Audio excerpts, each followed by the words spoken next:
The Outer Banks, paradise on earth. From personal drama, like really pissed, to traumatic stunt work. I thought I had shattered every bone in my body. By the end of this video, you'll find out who the biggest rule breaker among the cast is. For a show like OBX, looking the part is an absolute must. Beachy waves, a perfect tan, and an incredible physique is a lot to maintain. Just ask these guys. The cast looks like regular, normal people, right? No fancy wigs, cumbersome costumes, or cakey layers of makeup. No crazy flair. And that's because the producer's goal was to make everybody look sun-kissed. And for that, sacrifices followed. Blessed with perfect hair from birth, Madelyn Cline was not a fan of the sun-kissed idea at all. It may come as a surprise, but Cline's actually a brunette, which obviously had to change with the start of filming OBX. The moment Madelyn stepped out of the salon with her new blonde locks, she was hit with instant regret. And they put like highlights in my hair, but it kind of felt like I had streaks of peanut butter in my hair. I've never told this story, but basically I wasn't extremely happy with it. Thankfully, after a few more toning sessions, she came around. Just like that, all the cast members had to get fake tans too, which is why, in their interviews, the actors look so different to their characters. But nothing compares to the training the cast went through for their lead roles. Daily swimming lessons, boating, surfing, boxing, and even ukulele lessons for Madison Bailey, all before filming began. One person who really struggled to catch up was Chase Stokes. The actor had just landed in Charleston, and 3 days later he got the part. The scene where John B has to stay still, deep underwater, was actually filmed after a 15-minute prep training for Stokes. He scuba dived in that take for the first time in his life. They were like, okay, so this is a mask, and this is gonna go on your back, and you just jump. Nothing you wouldn't do for OBX, right? Thankfully, Chase was already an avid surf boy and joined Rudy and Jonathan right away. One thing the boys were already good at was stage combat, although safety was not guaranteed when the fists were flying in some scenes. Austin almost killed me. You definitely were getting choked out. I was getting choked out. JD did eventually clip Drew Starkey, who plays Rafe, once for real in the final fight sequence. As it was later revealed, Austin North, Jonathan Davis, Rudy Pankow, and Chase Stokes all made a deal at the very beginning. Commit 100% to the battle scenes and make it real no matter what. The behind-the-scenes footage of the boys passing out from exhaustion pretty much sums up the intensity of their daily shoot. The reason why the show managed to come off as so realistic and natural is because the cast really went method before stepping foot on the set. That we were so comfortable to be around each other. The showrunners made it clear no on-set drama was allowed to jeopardize the success of the show. Yet, a real Pogues versus Kooks dynamic developed between Chase Stokes and Austin North, who played Topper. Can you believe that the two got so into their characters that they didn't get along for a while? Needless to say, the beef didn't last long. Not only did some of the leads decide to live together, but they also helped each other to figure out their characters. In fact, if it wasn't for Jonathan Davis, we would have a completely different actor playing JJ. Yeah, you heard that right. JD and Rudy Pankow had an instant connection when they met for the first time, before even being cast in the show. During their audition, the actors exchanged their current work experience. JD worked as a salesman at a shoe department, and Pankow worked as a dishwasher at the Cheesecake Factory. Bonding over similar dreams and aspirations, they made their roles happen for them. And boy, these two are never out of character. You remember JJ, Rudy. Despite all the hard moments, the cast is tied for life by one thing: true love for each other. Davis revealed he had become real besties with Rudy Pankow, and they'll hang out no matter what happens with the show. And like me and Rudy really connected. Now JD and Rudy have matching shirts with their favorite anime, and TMI, the two even like the same kind of girls. We have the exact same taste in women, like the exact same taste. It's uncanny. Do you think love drama on screen can manifest IRL?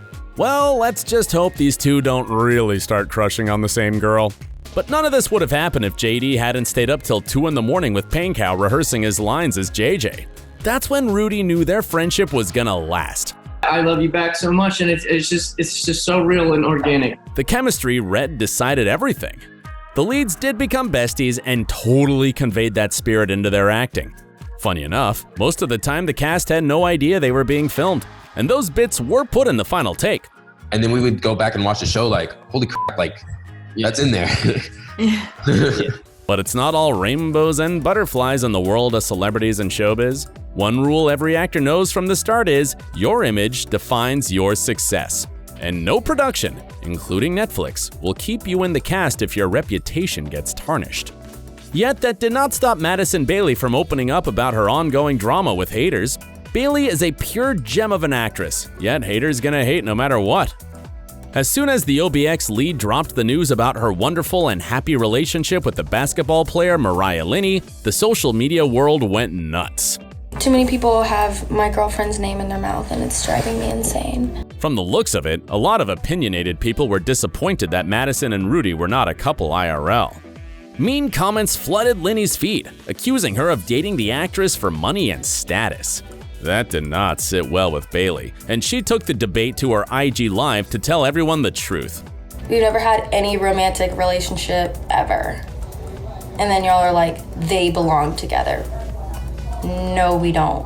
While that was the biggest playdown for Madison, the rest of the cast and crew struggled against the environment. No matter how uncomfortable you are or how much you struggle, you always have to bring your A game to the set. And that's exactly what Chase Stokes and Madelyn Cline did when the showrunners decided to copy the Notebook scene for one of the Outer Banks takes.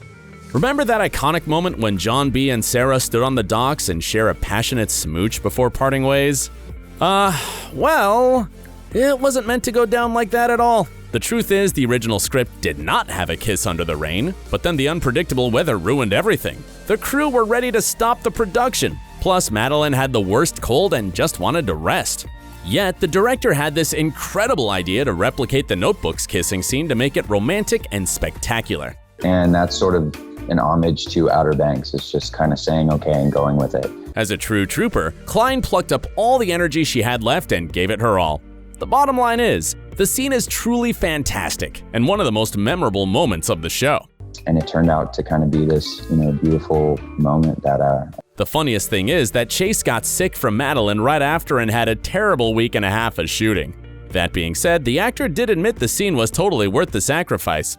Speaking of sacrifices, if you're a part of the Outer Banks cast, you have to handle the wild environment in Charleston. And this is exactly why the location was the biggest nightmare for Jonathan Davis and Madison Bailey. Remembering all of his lines word for word like a human dictionary was far from a challenge for the actor, yet not being eaten by local insects was. Despite doing his absolute best to continue his scene, the actor admitted to ruining a couple of takes due to horseflies taking a bite of him in the middle of his lines. I literally got bit by a horsefly every single take. Every time. At the same time, Bailey felt absolutely helpless when her forehead got all swollen from a mosquito bite and no makeup trick managed to cover it up. And I got a mosquito bite right on the middle of my forehead and I was like, makeup. And they're like, we can't do It's a wrap. There's nothing we can do. While some people could not help but complain about all the challenges that came with filming Outer Banks, some cast members managed to find true love. Yes, how could we not mention these two lovebirds? The truth is, no matter what happens off screen, the OBX policy is strict. Personal life and work must be kept separate. And these two did their best to make it work. Despite playing two madly in love teenagers, Madison and Chase felt no sparks flying during the shooting of the first season. It was only when the cast finished filming that Stokes said he realized it wasn't just acting. While fans waited months for an official confirmation of the couple's status, these two knew right away it was a ride or die type of thing. The couple survived quarantining together and met each other's parents. Now how do you move from that back to filming? Both Chase and Madelyn took it extremely seriously and professionally to make sure the show remained unaffected. They had a sit down to talk through the whole process, what it meant for the characters, and how to go about it from now on. Sort of strange umbrella of like, dear God, we got an opportunity, let's not screw it up. So it was just always work oriented for. Not every Hollywood couple succeeds at this, so kudos to these two for making it possible. Now, if you want to know more about the personal lives of the Outer Banks cast, make sure to check out this video on our channel. And as always, stay awesome.